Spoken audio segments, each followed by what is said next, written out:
तीन परिवार, 370 और पाकिस्तानी एजेंडा, बस इन्हीं के इर्द गिर्द घूम रहा जम्मू कश्मीर का चुनाव। क्या तीन परिवारों की सत्ता की चाहत ने जम्मू कश्मीर को दहशतगर्दी में धकेल दिया?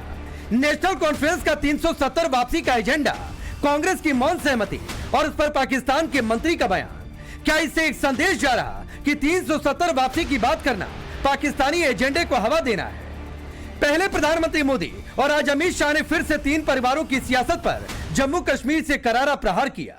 चुनाव है, ये चुनाव जम्मू कश्मीर में ये तीन परिवारों का शासन समाप्त करने वाला चुनाव होने वाला है।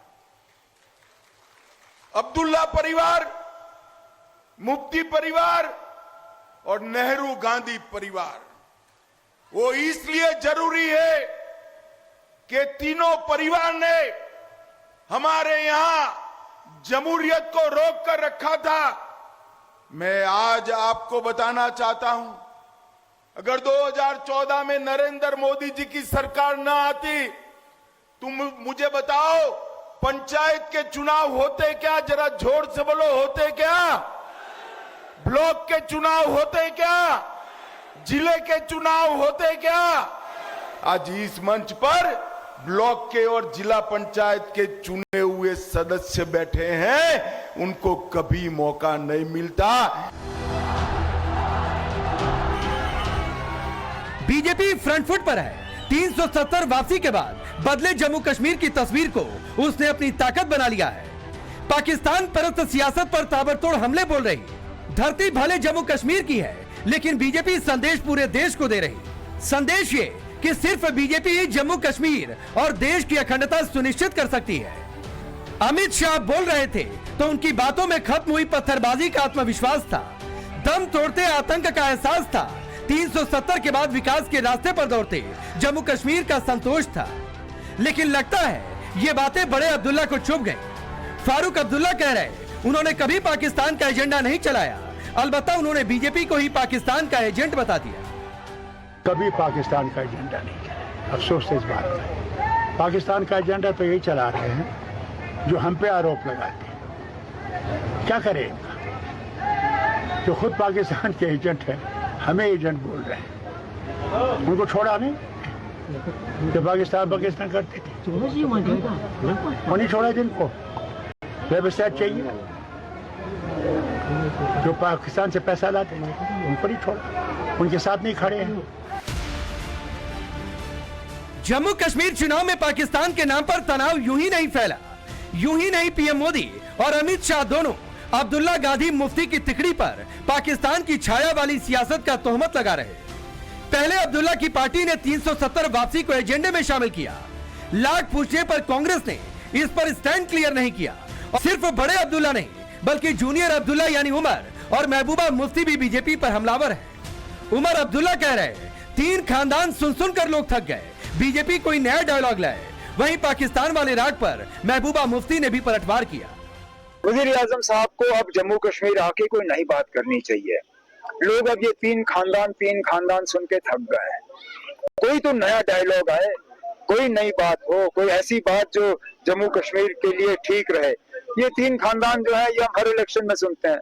लोग भी अब इन बातों को सुन के थक गए हैं। मेरे ख्याल में अगर पाकिस्तान का एजेंडा अब्दुल्ला खानदान ने इम्प्लीमेंट किया होता तो जम्मू कश्मीर हिंदुस्तान का हिस्सा नहीं होता, पाकिस्तान का हिस्सा होता, ये आजाद होता। महबूबा मुफ्ती, फारूक अब्दुल्ला, कांग्रेस लाख कहे कि बीजेपी पाकिस्तान को बीच में ला रही। वो भले पाकिस्तान से कह रहे हो कि भारत के चुनाव में उसकी बयानबाजी का कोई मतलब नहीं, लेकिन सच तो यह है कि बयानों के जरिए वो पाकिस्तान को कवर फायर देते रहे।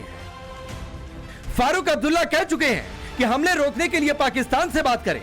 महबूबा मुफ्ती कह चुकी हैं कि कश्मीर में शांति के लिए पाकिस्तान से बात जरूरी है।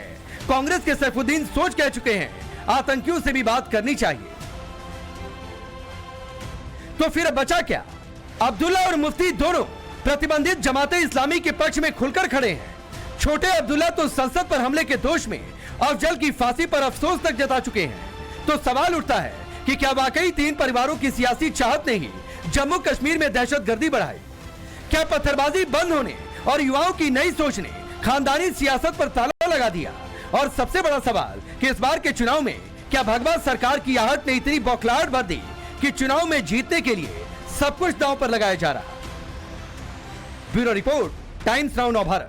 जम्मू कश्मीर में ये 3 परिवारों का शासन समाप्त करने वाला चुनाव होने वाला है।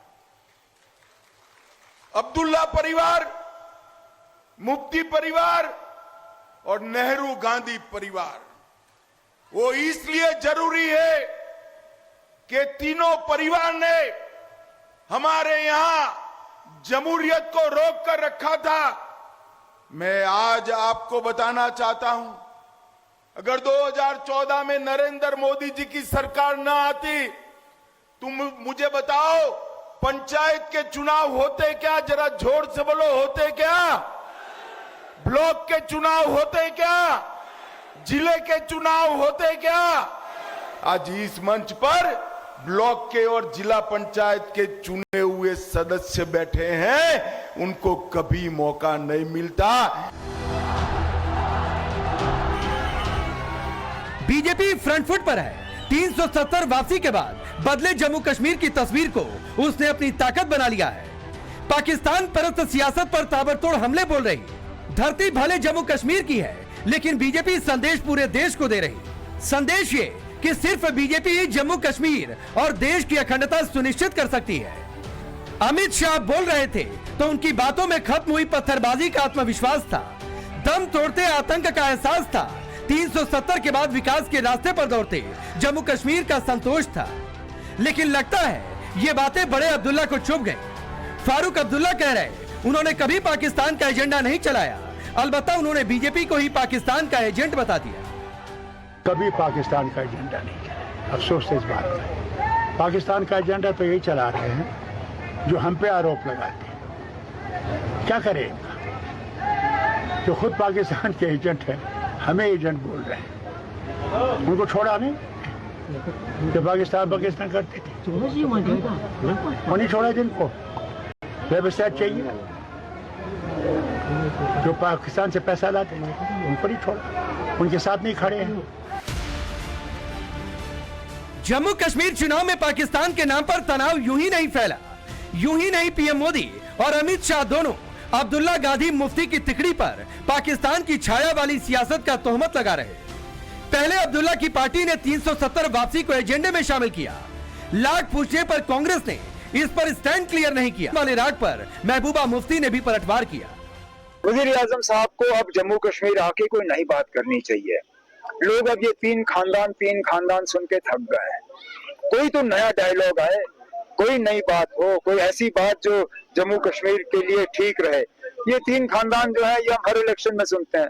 लोग भी अब इन बातों को सुन के थक गए हैं। मेरे ख्याल में अगर पाकिस्तान का एजेंडा अब्दुल्ला खानदान ने इम्प्लीमेंट किया होता तो जम्मू कश्मीर हिंदुस्तान का हिस्सा नहीं होता, पाकिस्तान का हिस्सा होता, ये आजाद होता। महबूबा मुफ्ती, फारूक अब्दुल्ला, कांग्रेस लाख कहे कि बीजेपी पाकिस्तान को बीच में ला रही। वो भले पाकिस्तान से कह रहे हो कि भारत के चुनाव में उसकी बयानबाजी का कोई मतलब नहीं, लेकिन सच तो यह है कि बयानों के जरिए वो पाकिस्तान को कवर फायर देते रहे।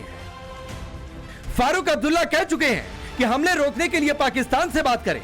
महबूबा मुफ्ती कह चुकी हैं कि कश्मीर में शांति के लिए पाकिस्तान से बात जरूरी है। कांग्रेस के सैफुद्दीन सोच कह चुके हैं आतंकियों से भी बात करनी चाहिए। तो फिर बचा क्या? अब्दुल्ला और मुफ्ती दोनों प्रतिबंधित जमाते इस्लामी के पक्ष में खुलकर खड़े हैं। छोटे अब्दुल्ला तो संसद पर हमले के दोष में अफजल की फांसी पर अफसोस तक जता चुके हैं। तो सवाल उठता है कि क्या वाकई 3 परिवारों की सियासी चाहत ने ही जम्मू कश्मीर में दहशतगर्दी बढ़ाई? क्या पत्थरबाजी बंद होने और युवाओं की नई सोच ने खानदानी सियासत पर ताला लगा दिया? और सबसे बड़ा सवाल कि इस बार के चुनाव में क्या भगवा सरकार की आहट ने इतनी बौखलाहट भर दी कि चुनाव में जीतने के लिए सब कुछ दांव पर लगाया जा रहा। Bureau report, times now Navbharat.